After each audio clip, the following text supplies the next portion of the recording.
জীবন দিয়ে ভালোবাসি নবী তোমাকে, জীবন দিয়ে ভালোবাসি নবী তোমাকে।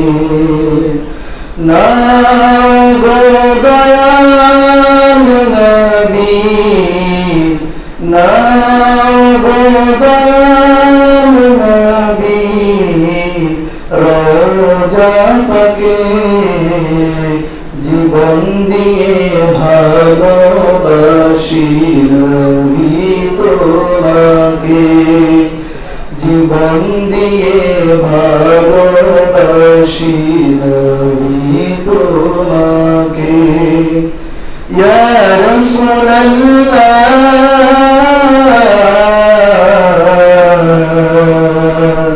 ইয়া হাবিবাল্লাহ, কবে যাব রোজা তোমার, দিব কবে সালাম, মিটবে দিলের পেরেশানি, চুনে তোমার কদম। কবে যাব রোজা তোমার, দিব কবে সালাম, মিটবে দিলের পেরেশানি, চুনে তোমার কদম। ধন্য হব ওই মদিনার, ধন্য হব ওই মদিনার ধুলা মেখে, জীবন দিয়ে ভালোবাসি নবী তোমাকে, জীবন দিয়ে ভালোবাসি নবী তোমাকে। আমিন। সম্মানিত হাজিরিন, আল্লাহ পাকের দরবারে অসংখ্য গুরুত্ব সুযোগ পেশ করছি, শুকরিয়া জ্ঞাপন করছি যে আল্লাহ রাব্বুল আলামিন আমাদেরকে 1443 হিজরি সনের রবিউল আউয়াল মাস, যে মাস হচ্ছে নবীজির আগমনের মাস, আল্লাহ পাকের পরে যেই নবীর মর্যাদা, আল্লাহ যার পরে আল্লাহ তাআলা তিনার পরে যে মানুষের মর্যাদা রেখেছেন তিনি হচ্ছেন আমাদের নবী সাল্লাল্লাহু আলাইহি ওয়াসাল্লাম। তা আল্লাহ পাক নবীজির আগমনের মাসে আমাদেরকে সালাতুল জুমআ আদায় করার জন্য পৃথিবীর সবচাইতে দামি জায়গায় মসজিদের শাহাদাত হওয়ার তৌফিক দান করেছেন। আসুন সকলে জবান করে বলছি আলহামদুলিল্লাহ। অসংখ্য অগণিত দুরূদ এবং সালাম প্রেরণ করছি ওই নবী পাকের কদম মোবারকে, যে নবী পাক এই মাসের ভিতরে এসেছেন, ইসলাম এই দুনিয়ার জমিনে কায়েম করেছেন, দ্বীন প্রতিষ্ঠার জন্য যিনি তিনার দাঁত মোবারক শহীদ করেছেন, জমিনে যিনি রক্ত বিলিয়ে দিয়েছেন, গোটা ৬৩ বছর যে নবী আমাদের জন্য খেটেছেন, আমাদের ইসলামের ছায়াতলে নিয়ে আসার জন্য অক্লান্ত পরিশ্রম এবং শ্রম দিয়েছেন, সে নবীর শানে আমরা পড়ছি সাল্লাল্লাহু আলাইহি ওয়াসাল্লাম। সম্মানিত বন্ধুগণ, আম্মা জান আয়েশা রাদিয়াল্লাহু তাআলা আনহার কাছে একবার সাহাবীরা প্রশ্ন করল যে ও আম্মা জান আয়েশা, আপনি আমাদেরকে বলেন নবীজির চরিত্র কেমন? আয়েশার কাছে সাহাবীরা প্রশ্ন করল নবীজির চরিত্র কেমন, আপনি আমাদেরকে বলেন। সাহাবীরা প্রশ্ন করল কাইফা কানা খুলুকুন নবী সাল্লাল্লাহু আলাইহি ওয়াসাল্লাম। সাহাবীরা নবীজির সম্পর্কে জানার জন্য আম্মা জান আয়েশার কাছে প্রশ্ন করল, ও নবীর স্ত্রী, আমাদের মা, নবীর চরিত্র কেমন আমাদেরকে বলেন। তখন আম্মা জান আয়েশা বলল কানা খুলুকুহুল কুরআন। নবীর চরিত্র কেমন? তোমরা কি কোরআন পড়ো নাই? কোরআনটা, পুরো কোরআনটাই হচ্ছে নবীদের চরিত্র। বলুন না সুবহানাল্লাহ। কারণ এই নবীর উপরে কোরআন নাযিল করেছেন কে? আল্লাহ। আল্লাহ তাআলা এই কোরআন নবীর উপরে নাযিল করেছেন। এই কোরআন যেই ভাষায় নাযিল হয়েছে, কোরআন কোন ভাষায় নাযিল হয়েছে বলেন সবাই? কোরআন আরবি ভাষায় নাযিল হয়েছে। কোন ভাষায়? কোরআন আরবি ভাষায় নাযিল হওয়ার কারণে এই পৃথিবীতে প্রায় 3000-এর উপরে ভাষা রয়েছে, কিন্তু আল্লাহ তাআলা কোরআন আরবিতে নাযিল করার কারণে সব ভাষার ভিতরে আরবি ভাষাকে সবচেয়ে দামি করেছেন। সুবহানাল্লাহ। তারপরে দেখেন কোরআন যেই মাসে নাযিল হয়েছে সব মাসের চাইতে আল্লাহ তাআলা আরবি মাসকে রমাদানের মাস, যেহেতু রমাদানের মাসে কোরআন নাযিল হয়েছে এজন্য রমাদানের মাসকে সবচেয়ে দামি করেছেন। আবার দেখেন কোরআন যেই রাত্রিতে নাযিল হয়েছে লাইলাতুল কদর, শবে কদরের রাত্রিতে কোরআন নাযিল হয়েছে। আবার এই শবে কদরের রাত্রিকেও আল্লাহ তাআলা গোটা বছরের ভিতরে সবচেয়ে দামি রাত বানিয়ে দিয়েছেন। সুবহানাল্লাহ।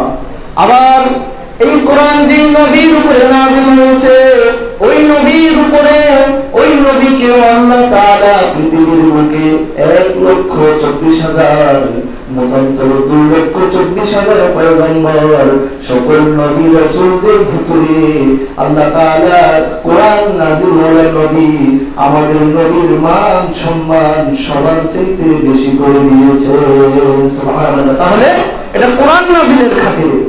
এজন্য সাহাবারা প্রশ্ন করলো কাইফা কানা খুলুকুন নবী সাল্লাল্লাহু আলাইহি সাল্লাম, ওগো নবীর স্ত্রী, আমাদের মা, নবীর চরিত্র কেমন? আল্লাহর নবীর স্ত্রী আম্মা জানা আয়েশা বললেন কানা খুলুকুল কোরআন, তোমরা কি কোরআন পড়ো নাই? গোটা কোরআনটাই হচ্ছে আল্লাহর নবীর চরিত্র। এই যে আমাদের মসজিদের তাকে আপনাদের বাসা বাড়িতে ঘরে যে কোরআন আছে এটা হচ্ছে কোরআনের থিওরি, আর গোটা প্র্যাকটিক্যাল কোরআনটা হচ্ছে আমাদের নবীজি সাল্লাল্লাহু আলাইহি ওয়াসাল্লাম। এই জন্য দেখেন এই পৃথিবীতে আল্লাহ তাআলা লক্ষাধিকের উপরে নবী এবং রাসূল পাঠিয়েছেন। আল্লাহ তাআলা সকল নবী এবং রাসূলদেরকে কোন নবীদেরকে কোন অঞ্চলের জন্য নবী বানিয়েছেন, কোন নবীদেরকে কোন দেশের জন্য নবী বানিয়েছেন, কোন গোত্রের জন্য নবী বানিয়েছেন। আদম আলাইহিস সালাম থেকে ঈসা রূহুল্লাহ, ঈসা ইবনে মারইয়াম পর্যন্ত সকল নবীকে আল্লাহ তাআলা গোটা পৃথিবীর নবী বানান নাই, কোন গোত্রের, কোন কওমের, কোন দেশের কিংবা কোন অঞ্চলের নবী বানিয়েছেন। আর আমার আপনার নবীকে আল্লাহ তাআলা तमाम গোটা বিশ্বের নবী, বিশ্ব নবী বানিয়ে প্রেরণ করেছেন। সুবহানাল্লাহ। তাহলে আমাদের নবীকে আল্লাহ তাআলা বিশ্ব নবী বানিয়ে পাঠিয়েছেন। যেমন হযরত নূহ আলাইহিস সালামকে আল্লাহ শুধু নূহ আলাইহিস সালামের কওমের জন্য নবী বানিয়ে পাঠিয়েছেন। হযরত সামুদ আলাইহিস সালামকে আল্লাহ সামুদ জাতির জন্য নবী করে পাঠিয়েছেন। হুদ আলাইহিস সালামকে সাদ গোত্রের জন্য নবী বানিয়ে পাঠিয়েছেন। মুসা আলাইহিস সালামকে বনি ইসরাইল জাতির জন্য নবী করে পাঠিয়েছেন। শুআয়ব আলাইহিস সালামকে মাদিয়ান শহর, মাদিয়ানবাসীদের জন্য নবী বানালেন। আর আমাদের নবীকে কোন নির্দিষ্ট কোন অঞ্চল, নির্দিষ্ট কোন দেশ কিংবা নির্দিষ্ট কোন জায়গার নবী নয়, আল্লাহর সৃষ্টি যেখান থেকে শুরু, যেখানে গিয়ে শেষ, গোটা শুরু হওয়া আর শেষ হওয়ার সীমানা, আল্লাহর সীমানা যতটুকু শেষ, আমাদের নবীদের সীমানা ততটুকু। সুবহানাল্লাহ। এই মর্যাদা নবীজিকে দিয়েছেন কে? আল্লাহ। আর এই নবীজি এই দুনিয়াতে এসেছেন এই মাসে, রবিউল আউয়াল মাসে। আল্লাহ তাআলা নবীজির ব্যাপারে বলেছেন ওয়া আরসালনাকা লিন-নাসি রাসূলা ওয়া কাফা বিল্লাহি শাহীদা। ও নবী, আমি আপনাকে কোন অন্যান্য নবীদের মতো কোন অঞ্চলের জন্য, কোন গোত্রের জন্য, কোন নির্দিষ্ট সীমানার নবী না, আমি আপনাকে আমার খোদায়ের খোদায়িত্বে যতটুকু ততটুকু নবী করেছি। আলহামদুলিল্লাহ। এজন্য দেখেন হযরত আদম আলাইহিস সালাম থেকে ঈসা রূহুল্লাহ পর্যন্ত যত নবী এবং রাসূল ছিলেন, আদম আলাইহিস সালামের একটি গুণ ছিল, ঈসার আরেকটি গুণ ছিল। যেটি আদম আলাইহিস সালামের গুণের ভিতরে পড়ে সেটি আবার ঈসার ভিতরে নাই, আবার ঈসার ভিতরে যেটি আছে সেটি আবার মূসার ভিতরে নাই, মূসার ভিতরে যেটি আছে সেটি আবার ইব্রাহিম নবীর ভিতরে নাই। এজন্য আল্লাহ তাআলা বলেন এই পৃথিবীর শুরু থেকে শেষ পর্যন্ত ঈসা রূহুল্লাহ পর্যন্ত সকল নবী এবং রাসূলদের ভিতরে আমি যে গুণ দিয়েছি, যে কোয়ালিটি দিয়েছি, যে ভালোবাসা দিয়েছি, সবগুলোকে যদি একত্রিত করা হয়, সবগুলোকে একত্রিত করলে যা হবে, শুধু বিশ্ব নবীর জীবনের ভিতরে সব নবীদের সব গুণ, সব কোয়ালিটি গুলো আমি মুহাম্মদের ভিতরে ঢুকিয়ে দিয়েছি। সুবহানাল্লাহ। সবগুলো গুণ, সবগুলো কোয়ালিটি আমি সব নবীদেরকে যা দিয়েছি, একাই মুহাম্মদকে তা দিয়েছি। আল্লাহু আকবার। এটা হচ্ছে আমাদের নবীদের কি মর্যাদা। এই পৃথিবীর অর্ধেক সৌন্দর্য যাকে দেওয়া হয়েছে হযরতে ইউসুফ আলাইহিস সালাম, আমরা জানি আল্লাহ তাআলা তিনাকে এই পৃথিবীর অর্ধেক সৌন্দর্য তিনাকে দিয়েছেন। তিনি এতই সুন্দর আর রূপের অধিকারী তিনি ছিলেন। তো আম্মা জান আয়েশা বলেন, ইউসুফ আলাইহিস সালামকে আল্লাহ তাআলা এত সৌন্দর্য আর এত রূপ দিয়েছেন, ইউসুফ আলাইহিস সালামের রূপে পাগল হয়ে ওই যুগের রমণীরা, ওই যুগের যুবতীরা ইউসুফ আলাইহিস সালামের চেহারার দিকে তাকিয়ে ফল কাটতে গিয়ে কোন ফাঁকে তারা তাদের হাত কেটে বসে আছে, তাদের কোনো খবর নাই। উম্মুল মুমিনিন হযরত আয়েশা রাদিয়াল্লাহু তাআলা আনহা বলেন, ইউসুফ আলাইহিস সালামের রূপে মুগ্ধ হয়ে নারীদের যদি ওই যুগের এই অবস্থা হয়, আর ওই যুগের নারীরা যদি, ওই যুগের নারীরা, ওই যুগের মহিলারা যদি শেষ নবী বিশ্ব নবীর সৌন্দর্য দেখত, বিশ্ব নবীর রূপ দেখত, তাহলে নবীজির রূপ দেখে তারা ফল কাটতে কাটতে, হাত কাটতে কাটতে কোন সময় যে তাদের কলিজাটাকে বেঁধে ফেলতো, ওই যুগের মহিলারা টের পেত না। সুবহানাল্লাহ। তাহলে বিশ্ব নবীর সৌন্দর্য কম নাকি বেশি? আর জোরে বলেন, কম না বেশি? বিশ্ব নবীজিকে সৌন্দর্য দিয়েছেন কে? আল্লাহ। তিরমিজি শরীফের ভিতরে হাদিস এসেছে, হযরতে জাবুর বিন সামুরা তিনি বলেন বিশ্ব নবীর সৌন্দর্য এতই বেশি ছিল। হযরতে জাবুর বিন সামুরা তিনি বলেছেন, একদিন চাঁদনি রাত্রিতে আমি একবার বিশ্ব নবীজির চেহারার দিকে তাকাই। ওই রাত্রিতে বিশ্ব নবীজির গায়ে একটি লাল চাদর পরিহিত ছিল। সামুরা রাদিয়াল্লাহু তাআলা আনহু বলেন, ওই রাত্রিতে আমি একবার আকাশের ওই চাঁদের দিকে নজর করি, আকাশের ওই চাঁদের দিকে তাকাই, আবার বিশ্ব নবীর মায়াবী চেহারাখানার দিকে আমি তাকাই। সামুরা বলেন, আমার কাছে মনে হয়েছে ওই আকাশের পূর্ণিমার চাঁদের চাইতে লক্ষ লক্ষ গুণ বেশি সৌন্দর্য আমার নবীর চেহারাটা বহন করছে। সুবহানাল্লাহ। বিশ্ব নবীর মর্যাদা কম না বেশি? বেশি। নবীজি সাল্লাল্লাহু আলাইহি সাল্লাম বলেছেন, মান সাল্লা আলাইয়া সালাতান ওয়াহিদাতান সাল্লাল্লাহু আলাইহি আশরা সালাওয়াত। আল্লাহ তাআলা আমাকে এতই মর্যাদা দিয়েছেন, এতই দামি করেছেন, আমার কোন উম্মত যদি আমার উপরে একবার দরুদ পড়ে, সবাই জোরে বলেন কয়বার? আমার কোন উম্মত যদি আমি নবীর উপরে মুহাব্বতের সাথে, শ্রদ্ধার সাথে, ভক্তির সাথে একবার যদি দরুদ শরীফ পাঠ করে, তাহলে একবার দরুদের বিনিময়ে আল্লাহ তাআলা আমার ওই উম্মতের উপরে 10টি রহমত নাযিল করে দেয়। সুবহানাল্লাহ। দরুদ শরীফ পড়তে হবে কয়বার? একবার। আর রহমত পাবো কয়টি? 5 10টি রহমত পাবো। নবীজি বলেছেন, উহুদ্দাত আনহু আশরু খতিয়াত। আমার কোন উম্মত যদি ভালোবেসে আমি নবীর প্রতি একবার দরুদ পাঠ করে, তাহলে সঙ্গে সঙ্গে আল্লাহ তাআলা ওই উম্মতের আমলনামা থেকে 10টি সগীরা গুনাহ মাফ করে দেয়। সুবহানাল্লাহ। আপনি নবীর প্রতি ভালোবাসা নিয়ে একবার দরুদ পাঠ করবেন, আপনার আমলনামা থেকে 10টি গুনাহ ঝরে যাবে, 10টি গুনাহ মাফ হয়ে যাবে। শুধু তাই না, নবীজি বলেছেন, ওয়ারফিআ লাহু 10 দারাজাত। আমার কোন উম্মত যদি ভক্তির সাথে, শ্রদ্ধার সাথে, হৃদয় ভালোবাসা নিয়ে আমি নবীর প্রতি যদি একবার দরুদ সালাম প্রেরণ করি, আল্লাহ তাআলা আমার ওই উম্মতের 10টি মর্যাদা বৃদ্ধি করে দেয়। সুবহানাল্লাহ। এজন্য নবীজির প্রতি বেশি বেশি দরুদ শরীফ পড়ার দরকার আছে না নাই? আছে। অন্য হাদিসে এসেছে, অন্য জায়গায় এসেছে, নবীজি বলেছেন, তোমরা আমি নবীর প্রতি বেশি বেশি দরুদ পড়ো, তাহলে হাসরের ময়দানে, কিয়ামতের ময়দানে তোমরা আমার বেশি বেশি নিকটে থাকতে পারবে। নবীজি সাল্লাল্লাহু আলাইহি ওয়াসাল্লাম বলেছেন, আল্লাহ তাআলা যখন কিয়ামতের মাঠ কায়েম করবেন, ওই কিয়ামতের মাঠে সকল মানুষগুলোকে একত্রিত করা হবে। পৃথিবীর শুরু থেকে শেষ পর্যন্ত যত মানুষ এসেছে সবাইকে একত্রিত করা হবে, হাসরের মাঠ কায়েম করা হবে, কিয়ামতের মাঠ কায়েম করা হবে।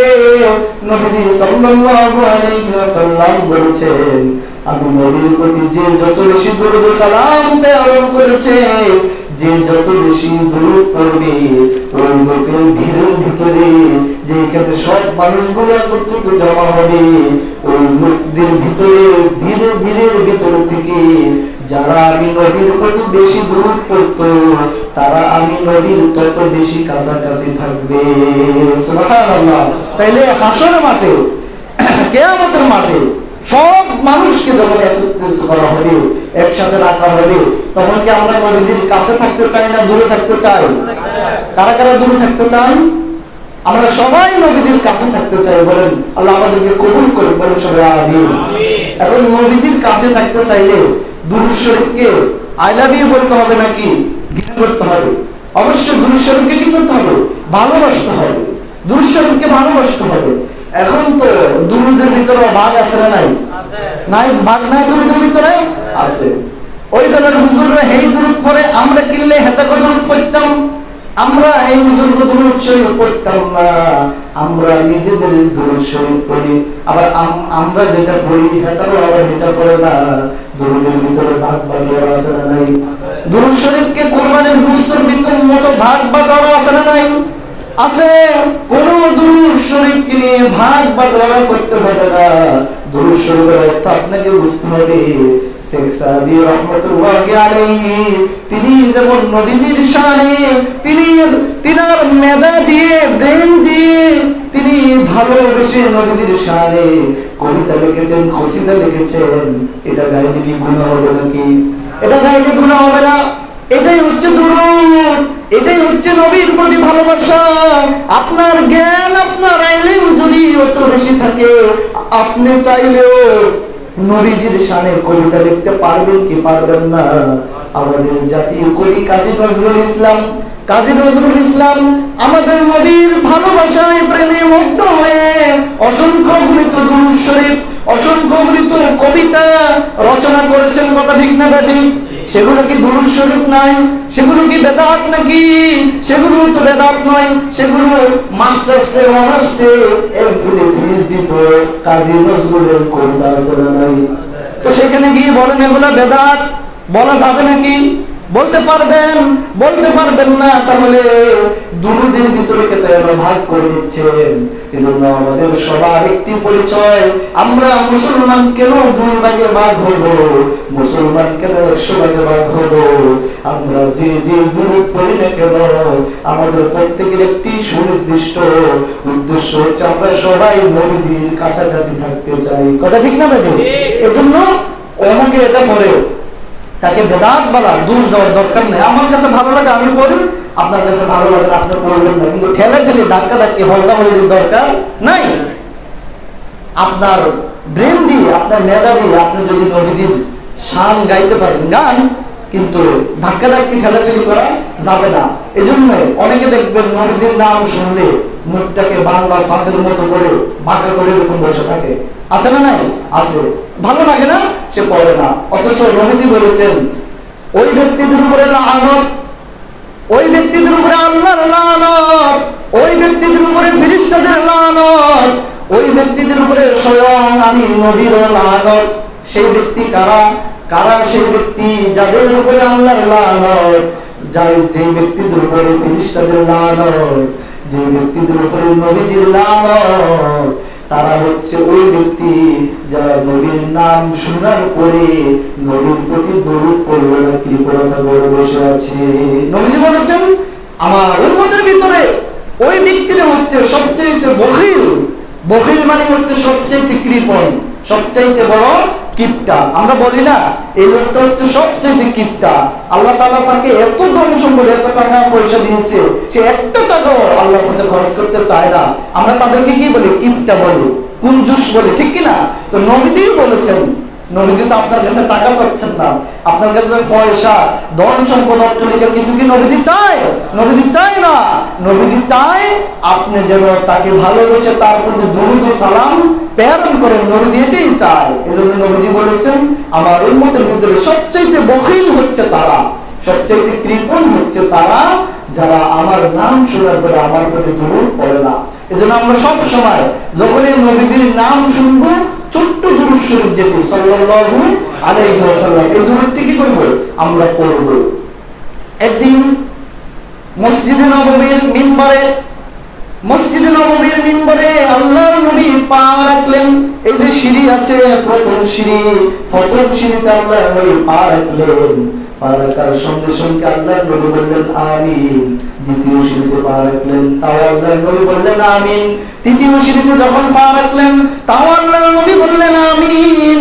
সাহাবীরা পরে প্রশ্ন করলো, অবাক হয়ে গেল সাহাবীরা, নবী বিষয়টা তো আমরা বুঝলাম না, আপনি মিম্বরের ভিতরে প্রথম সিঁড়িতে যখন পা রেখেছেন আমিন বলেছেন, দ্বিতীয় সিঁড়িতে পা রাখলেন তাও আমিন বললেন, তৃতীয় সিঁড়িতে পা রাখলেন তাও আপনি আমিন বললেন। বিষয়টি তো আমাদের ক্লিয়ার নয়, বিষয়টি তো আমাদের কাছে পরিষ্কার হয় নাই। নবীজি বললেন, আমার সাহাবীরা শোনো, আমি যখন মসজিদের মিম্বরের প্রথম সিঁড়িতে পা রাখলাম, তোমরা তো দেখো না, তোমরা তো বুঝো না, তোমরা তো জানো না, আমি তখন দেখলাম জিবরাইল আমিন আমার কাছে আসলো, এসে বলল, ওগো নবী, যারা রমাদানের মাস পাইলো, রোজার মাস পাইলো, রমাদানের মাস পাওয়ার পরে যারা জীবনের গুনাহগুলো মাফ করতে পারলো না, জীবনের গুনাহগুলো জীবন থেকে ঝরাতে পারলো না, তারা ধ্বংস হয়ে যায়। আমি নবী বললাম আমিন। আমি যখন দ্বিতীয় সিঁড়িতে পা রাখলাম, জিবরাইল আমিন বলল, যারা বাবা মা দুজনকে অথবা একজনকে হায়াতে পেল, বাবা মাকে হায়াতের জীবনে পেয়ে বাবা মাকে সন্তুষ্টি করতে পারলো না, বাবা মার খেদমত করতে পারলো না, আমি জিবরাইল বললেন তারাও ধ্বংস হয়ে যায়। আমি নবী দ্বিতীয় সিঁড়িতে পা রাখলাম আর বললাম আমিন। নবীজি বলেন, আমি যখন তৃতীয় সিঁড়িতে পা রাখলাম, তখন জিবরাইল আমিন বলল, ওই সমস্ত লোকগুলো, ওই সমস্ত মানুষগুলো তারাও ধ্বংস হয়ে যায় যারা আপনি নবীর নাম নেওয়ার পরে কৃপণতা করে মুখটাকে বাংলা 5 বানিয়ে বসে থাকে, দুরূদ শরীফ পড়ে না। জিবরাইল বলেন, ওই সমস্ত লোকগুলো ধ্বংস হয়ে যায়। তখন আমি নবী বললাম আমিন। আমি নবী কি বললাম? আমিন। তাহলে এই হাদিস থেকে আমরা 3টি বিষয় পেলাম। 1 নাম্বার, যারা রমাদানের মাস পাইলো, জীবনের গুনাহ মাফ করতে পারলো না, ধ্বংস হয়ে যাক তারা। 2 নম্বর, বাবা মা একজন কিংবা দুইজনকে হায়াতে পেলো, বাবা মাকে সন্তুষ্টি করাতে পারলো না, বাবা মার খেদমত করাতে পারলো না, তারাও ধ্বংস হয়ে যাক। 3 নম্বরে, যারা নবীজির নাম শুনলো, শুনে কৃপণতা করে বসে থাকলো, নবীর প্রতি দুরূদ পড়লো না, জিবরাইল বললেন এরাও ধ্বংস হয়ে যাক। আমি নবীজি কি বললাম? আমি নবীজি বললাম আমিন। তাইলে নবীজি যদি স্বয়ং বদদোয়া করে থাকে, তাহলে কি আমাদের কোনো অস্তিত্ব থাকবে? আমাদের কোনো উপায় থাকবে? থাকবে না। এজন্য নবীজিকে আমরা জীবনের চাইতে বেশি ভালোবাসি, কারণ নবীজির ভালোবাসা, নবীজির মহব্বত আপনার আমার অন্তরে কম থাকতে হবে নাকি বেশি থাকতে হবে? বেশি থাকতে হবে। একদিন আল্লাহ নবীর কাছে ওমর রাদিয়াল্লাহু তাআলা আনহুর কাছে জানতে চাইল, ওমর তুমি আমাকে কেমন ভালোবাসো? ওমর রাদিয়াল্লাহু তাআলা আনহু বললেন, ওগো নবী, আমি এই দুনিয়ার সব মানুষের চাইতে, আমার স্ত্রী পুত্র সন্তান সবার চাইতে আপনি নবীকে আমি বেশি ভালোবাসি, তবে আমার জীবনের চাইতে না। তার মানে তিনি বুঝাতে চাইলেন আমার জীবন আগে, আপনার ভালোবাসা পরে। ঠিক আছে, আমি সবার চাইতে আপনার নবীর মহব্বত আমার কাছে আছে, কিন্তু আগে আমার জীবনের মায়া মহব্বত, তারপরে আপনার ভালোবাসা। নবীজি বললেন, ওমর না, তুমি এখনো মুমিন হতে পারো নাই, এখনো তুমি কামিল হতে পারো নাই, এখনো তুমি পরিপূর্ণ হতে পারো নাই। তুমি যদি পরিপূর্ণ মুমিন হতে চাও, পরিপূর্ণ কামিল হতে চাও, তাহলে তুমি ওমরের জীবনের চাইতেও আমি নবীর মহব্বত তোমার অন্তরে থাকা লাগবে। কথা ঠিক না ঠিক? তোমার জীবনের চাইতেও আমার কাছে তোমার আমার মহব্বত বেশি থাকা লাগবে। এজন্য সাহাবায়ে কেরামদের দৃষ্টান্ত হচ্ছে এরকম। যুদ্ধের দাওয়া বেজে গেল, আল্লাহ নবী বললেন, আলী তোমার কাছে কি আছে নিয়ে আসো। আলী তার সম্পদকে 4 ভাগ করে 1 ভাগ হাজির করলেন, জমা দিলেন। উসমান তোমার কাছে কি আছে নিয়ে আসো। উসমান তার সকল ধন সম্পদগুলোকে 3 ভাগ করে 2 ভাগ বাড়িতে রেখে 1 ভাগ আল্লাহর নবীর কাছে হাজির করলেন। ওমর তোমার কাছে কি আছে নিয়ে আসো। ওমর তার সকল সম্পদগুলোকে 2 ভাগ করলেন, 1 ভাগ বাড়িতে রাখলেন, আর 1 ভাগ নবীজির দরবারে হাজির করলেন। আবু বকর কিছুক্ষণ পরে দেখা যায় একটি তোয়ালের ভিতরে, একটি চাদরের ভিতরে তার সকল গয়না টাকা পয়সা যা ছিল সকল কিছু বেঁধে আল্লাহর নবীর কাছে হাজির করলেন। আল্লাহর নবী আবু বকরকে বললেন, আবু বকর তোমার বাড়িতে কি আর কিছু আছে নাকি?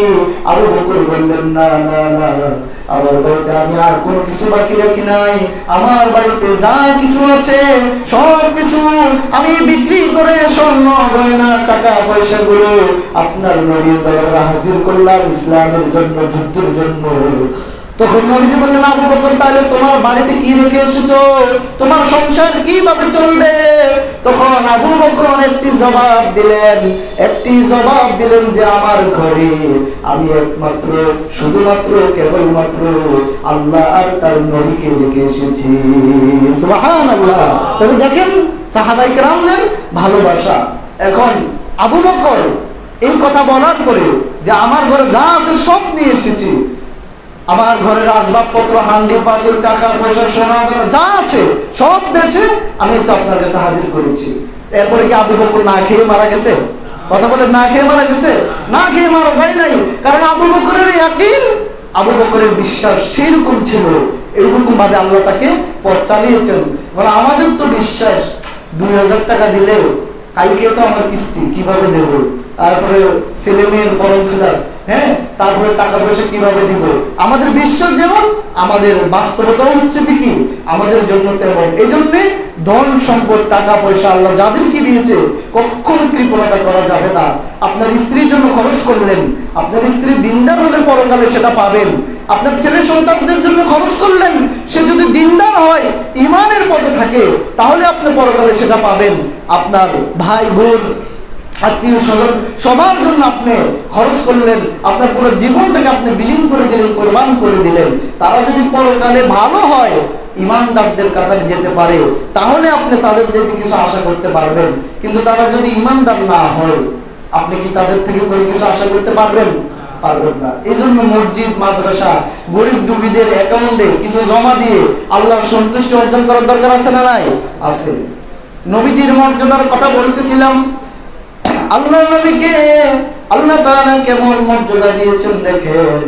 নবীকে এমন মর্যাদা দিয়েছেন, নবীজি যখন হাসর মাঠে তিনি নেতা হবেন, নবীজি বলেছেন হাসর মাঠ কায়েম করা হবে। বিচারের যে মাঠ রয়েছে, বিচারের যে ময়দান রয়েছে, বিচারের মাঠ যখন কায়েম করা হবে, তখন সকল নবী রাসূলরা ছুটাছুটি করবে, সকল মানুষগুলো ছুটাছুটি করবে। এই যে সূর্য আমাদের মাথার উপরে, সূর্য আমাদেরকে 9 কোটি 30 লক্ষ মাইল দূর থেকে আলো দেয়। 9 কোটি 30 লক্ষ মাইল দূর থেকে আলো দেয়। সুবহানাল্লাহ বলবেন না? সুবহানাল্লাহ কি বাড়িতে গিয়ে বলবেন নাকি আপনারা? 9 কোটি 30 লক্ষ মাইল দূর থেকে সূর্য আলো দেয়। সাথে সাথেই তো বলার দরকার ছিল সুবহানাল্লাহ, আলহামদুলিল্লাহ, সুবহানাল্লাহিল আযীম বলার দরকার ছিল না? বলার দরকার ছিল। এই যে সূর্য দেখেন আমাদের মাথার উপরে 9 কোটি 30 লক্ষ মাইল দূর থেকে আলো দেয়। ওই সূর্য হাসর মাঠে হাদিসে এসেছে, কোন বর্ণনা এসেছে 1 বিঘত উপরে আনা হবে, কোন বর্ণনা এসেছে 1 মাইল কিংবা 2 মাইল মাথার উপরে আনা হবে। আমার ভাইরা মুরব্বীরা, সূর্য যে আমাদেরকে 9 কোটি 30 লক্ষ মাইল দূর থেকে আলো দেয়, আমাদের সহ্য হয়? আমাদের সহ্য হয় না। অথচ এই যে আমরা বাল্বগুলি ইউজ করি, এগুলোর ইউনিট কত? সর্বোচ্চ 50, 60, 100, ঠিক না? কিন্তু সূর্যের ইউনিট কত? সূর্যের ইউনিট হচ্ছে 1 লক্ষের উপরে। বলুন আল্লাহু আকবার। সেই সূর্যের আলো এই দুনিয়াতে আসতে 8 মিনিটের উপরে লাগে। আল্লাহু আকবার। কেন 8 মিনিটের উপরে কেন লাগে? কারণ সূর্যের আলোটা যদি সূর্যের আলোটা যদি ডাইরেক্ট এই জমিনে আসতো, আমার মতো আপনার মতো সলিমুদ্দিন গরিবউদ্দিন কি বেঁচে থাকতো নাকি? আমাদের 12টা বেজে যেত, গাছ গাছালিগুলো জন্মাতো না, সাগর নদীর পানিগুলো থাকতো না, শুকিয়ে যেত, গবাদি পশুগুলো বেঁচে থাকতো না, এই জমিনের কোনো অস্তিত্ব থাকতো না। এই জন্য আল্লাহ তাআলা সূর্যের সেই আলোটাকে সরাসরি না দিয়ে